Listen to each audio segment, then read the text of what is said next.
Imagine you meeting God and wondering if she smoke. Imagine you seeing God walking out the liquor store. I done seen it before. Everything I'm doing now, I sat and dreamed it before. Cause once upon a time, I begged for what I needed before. But then I learned that all I had to do was be it before. I found my light and stood up in it like my name was Theotis. Took a flight for new beginnings, hope the universe noticed. And now my home turf cheering me on. Feel like the whole... Hey cousins, I'm your favorite cousin, but are you mine? Make sure you like, comment, subscribe, share so the rest of our cousins can find us. Please join the fam. So, Love Island Games, season 2, episode 4. I'm catching up to the episodes. The only one I haven't seen is the one that dropped tonight, and I think that's episode 8 or 9, whichever one is for the recoupling.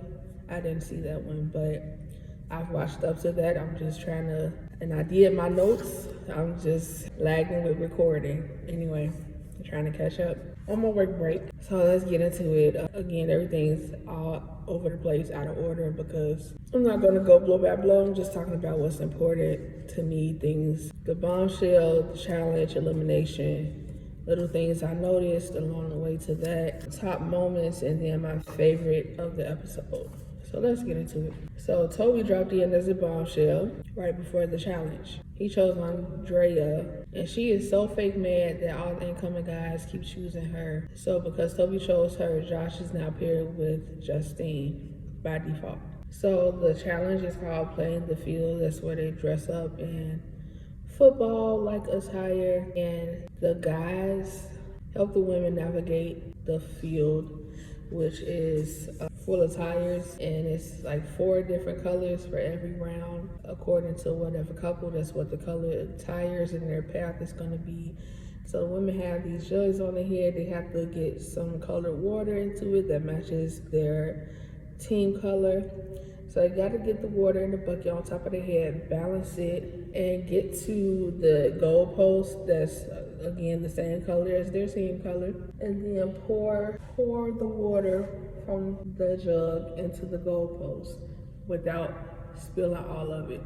And whoever gets the most, the fastest, wins that round. Now, guys have the option to sabotage other teams next to them by stealing their tires, swapping them around, and the women can only step into the tire in front of them if it's the same color as their team color. I hope I said that right. I don't feel like I sound right. First round, I think they were just walking. Second round, they moved all the tires, and the women had to walk or crawl until they got to a point where they had to like do a limbo and get beneath a certain level on the stick without wasting it. A lot of people was doing the face down, ass up, arch their back type thing to get down. But yeah, I hope that was thorough enough, because I feel crazy saying this. But KK and Chris became the power couple.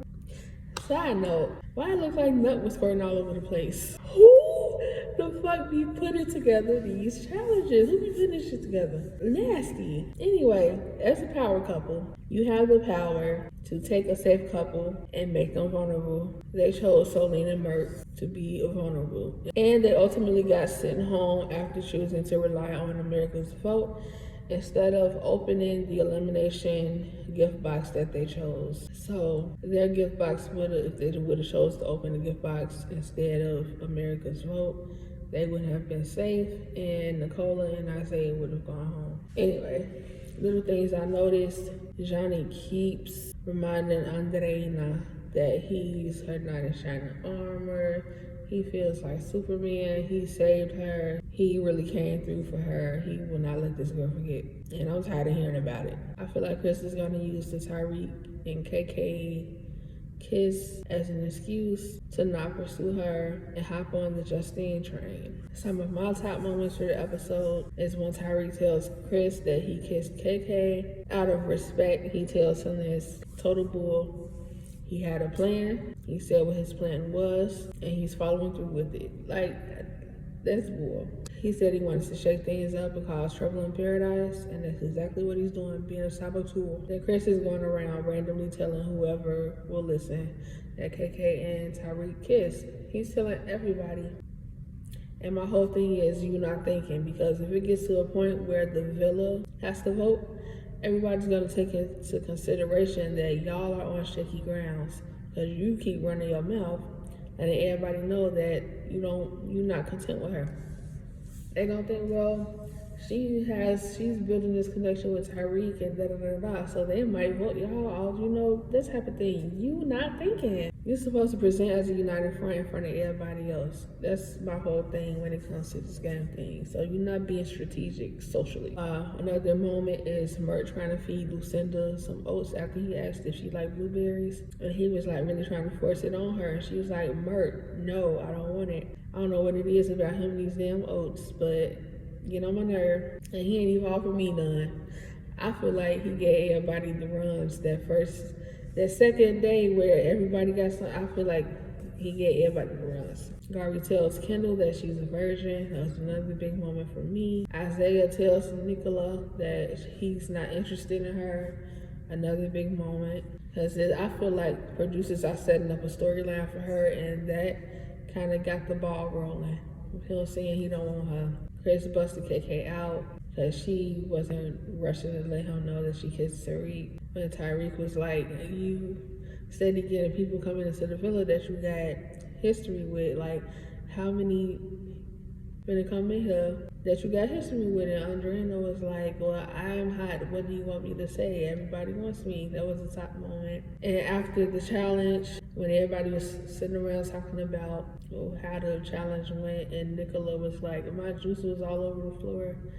Like, some of the faces that they captured in that moment was funny to me. And my fave of the episode is Tyreek. But back to what I was saying about Nicola. I feel like she's gonna get the Maya Papaya treatment. Like, she's such a sweetheart.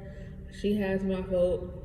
I'm voting for her. She's gonna win this. I've already seen it on TikTok, and I think that's completely ridiculous. Like, let the girl work for it at least. But I feel like producers are building up this sympathy storyline for her. Like, this is a grown woman. She reminds me of Hoodie because she's always crying. She's a pick-me. Like, the way she be getting excited when Chris talks to her is like, girl, you on Love Island, act like you a bad bitch. You act like, and I think they said she won her season. So why are you acting like this? So that's confusing to me, and I feel like that could be part of her strategy.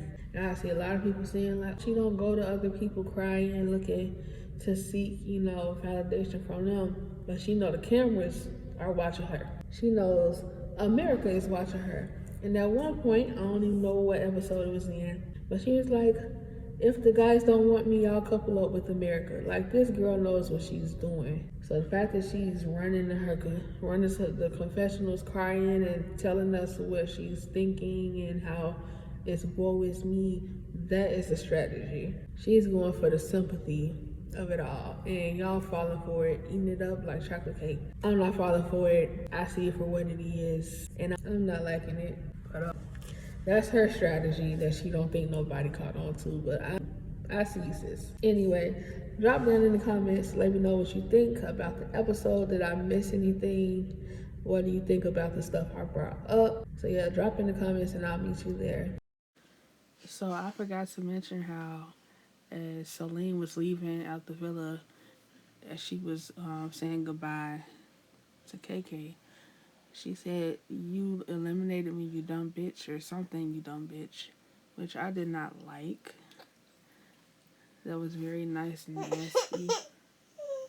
And I don't even think she was joking. I think she was for real. And this will come up in a later review. So yeah, just remember that she called her a dumb bitch as she was leaving for being eliminated. They call me lost when I wander.